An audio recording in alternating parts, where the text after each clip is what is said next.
લક્ષ્ય ન્યૂઝ, એક નજર, એક લક્ષ્ય. ગામજનોમાં ફફડાટ. દીપડાને વહેલી તકે પાંજરે પૂરવા સ્થાનિકોની ઉગ્ર માંગ. ગરબાડા પાંચવાડા ગામે દીપડાનો 3 લોકો પર હુમલો. માળફળિયાના લોકો સવારના સમયે ખેતરના કામ કરતી વખતે થયો હુમલો. દીપડાએ અચાનક 5થી હુમલો કરતા 3 લોકોના માથાના ભાગે, મોઢાના ભાગે અને શરીરના ભાગે ગંભીર ઇજાઓ પહોંચી છે. આ હુમલામાં પંકજભાઈ ધુલાભાઈ માવી, મનોજભાઈ કેશવભાઈ માવી અને રાકેશભાઈ શિવાભાઈ પરમાર ઇજાગ્રસ્ત થયા છે.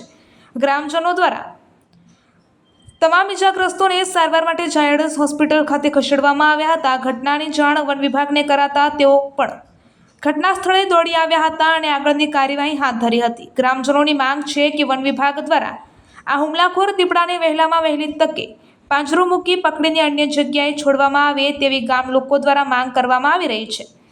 રિપોર્ટર યાસિર ગુડાલા, દાહોદ. આજે અમારા ગામમાં દીપડો સવારની વેલે આવી જતા અમારા રાકેશભાઈ સેવાભાઈ પરમાર એના ખેતર ગવારિયા તોડવા જતો હતો અને ખેતરમાં ઘૂસતા દીપડો ત્યાં પડેલ હતો. તે રાકેશભાઈને હુમલો કરતા રાકેશભાઈને જમણી બાજુ ગાલે પંજા માર્યા અથવા હાથે પંજા માર્યા. તૈતા દીપડો ભાગતા પછી અન્ય રસ્તાની અંદર અમારે ગામના બીજા લોકો જોવા સારું કે દેખવા ભાગ્યા. તો એ લોકો પંકજભાઈ ધોળાભાઈ માવીને તેને પણ માથાના ભાગમાં પંજો માર્યો, મોઢું માર્યું અને હાથની અંદર બસકું મારી લીધું. પછી મનોજભાઈ કેશવભાઈ માવીને તેને પણ પંજો મારી અને દીપડો અમે ભાગી ગયો. ભાગ્યા પછી વહેલાસરથી અમે ફોરેસ્ટર સાહેબને જાણ કરી દીધી હતી.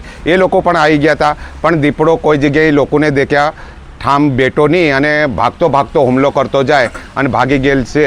અમારે એટલી અમારા ગામ લોકોની માંગ છે કે ફોરેસ્ટર વહેલી સાથે આવા થોડા પ્રાણીને, આ અન્ય પ્રાણી છે આપણું દીપડો, એ થોડું હુમલાખોરી છે તો એને પાંજરું મૂકી અને પકડી અને અન્ય મોટા રતનમાળ જેવા ગીરને જંગલમાં લઈ જઈને છોડ દે તો આપણા અહીંયા ગામડાના લોકોને કોઈ પણ પ્રકારનું નુકસાન થાય નહીં. એ અમારો બધા લોકોની માંગ છે ને અમારો આ કહેવાનો અમારો આભાર છે.